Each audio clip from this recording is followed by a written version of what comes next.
Olá! Hoje eu convido vocês para a gente falar sobre um tema super polêmico que é a reposição hormonal. Isso é uma loucura ou é a melhor coisa da vida?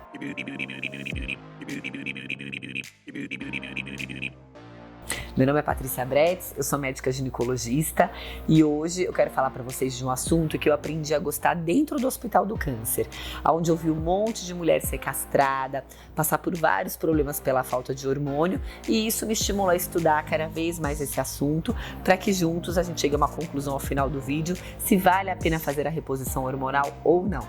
Mas antes disso, eu convido vocês a se inscreverem no nosso canal e manda o vídeo para as amigas, para as primas que também estão passando pela mesma situação, para que juntas a gente desenvolva um senso crítico do que é loucura ou do que realmente vale a pena. Então vamos lá.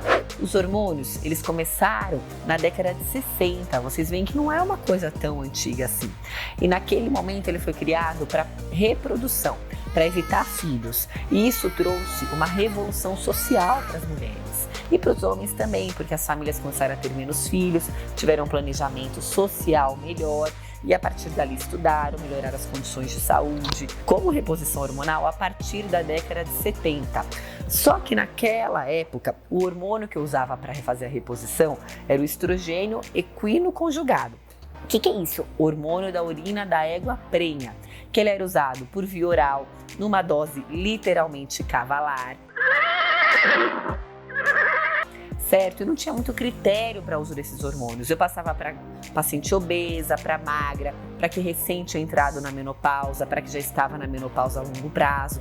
Então a gente via que não tinha uma adequação, uma padronização muito grande para os casos de reposição hormonal. Mas com o tempo isso foi se aprimorando, foram criando-se hormônios mais seletivos.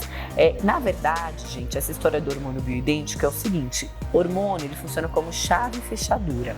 E todo hormônio tem que ser parecido com o receptor. Então, quanto mais seletivo, mais bioidêntico, menos agressão ele vai trazer para o nosso corpo. E nós somos a geração das ageless.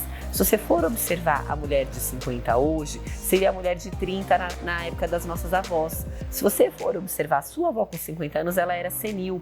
Observem as mulheres de 50 anos hoje. Elas são jovens, ativas, magras, querem ter um vigor sexual, querem ter qualidade de vida, viajar. Não é aquela vovozinha que ficava em casa cuidando dos netos em sua maioria. Então, a gente tem que dar qualidade para o envelhecimento. Se eu for seguir hoje a recomendação mais atual, o que eles falam? Que o hormônio deve ser introduzido na janela de oportunidade, ou seja, quando começam os sintomas da sua falta, e não esperar uma menopausa tardia para repor, e em relação ao custo-benefício, enquanto o benefício superar o risco.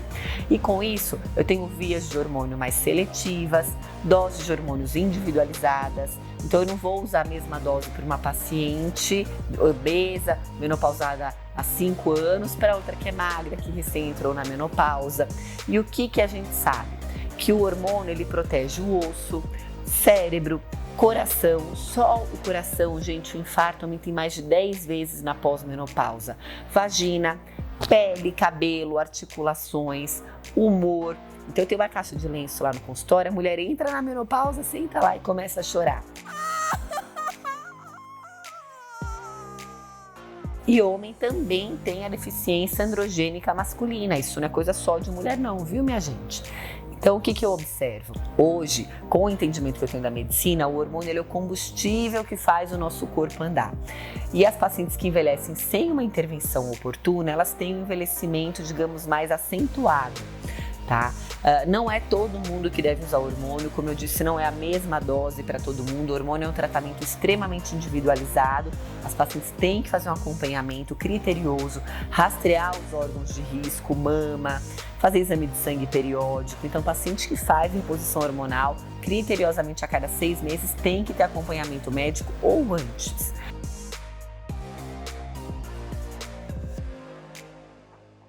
E quais seriam as reais contraindicações para reposição hormonal?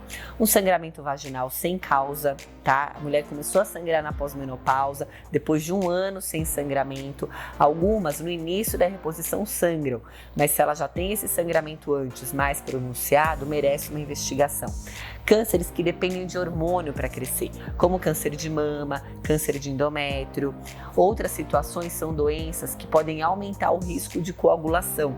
Algumas doenças reumatológicas, hematológicas, doenças do fígado em atividade e situações muito individualizadas que devem ser conversadas com o seu médico. Mas antes de falar que o hormônio não presta ou que o hormônio é bom, procure entender cada caso individualmente e se por algum motivo você não puder ou não quiser usar hormônio, não deixe de se tratar. Porque uma coisa que chama muita atenção é a questão das ondas de calor e a queda da memória. Toda vez que a mulher tem uma onda de calor, ela faz um vasoespasmo. Isso diminui o fluxo de sangue para o cérebro e a memória vai pelo ralo.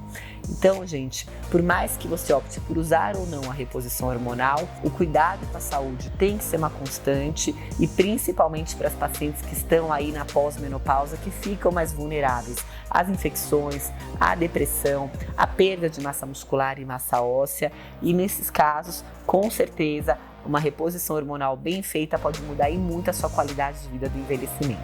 Espero que esse vídeo tenha sido útil. Compartilhe com suas amigas que têm tanto receio em relação à reposição hormonal, mas como eu disse, o hormônio só resolve o que a falta causou. O hormônio não faz milagre, o que tem que ser feito sempre sob supervisão médica.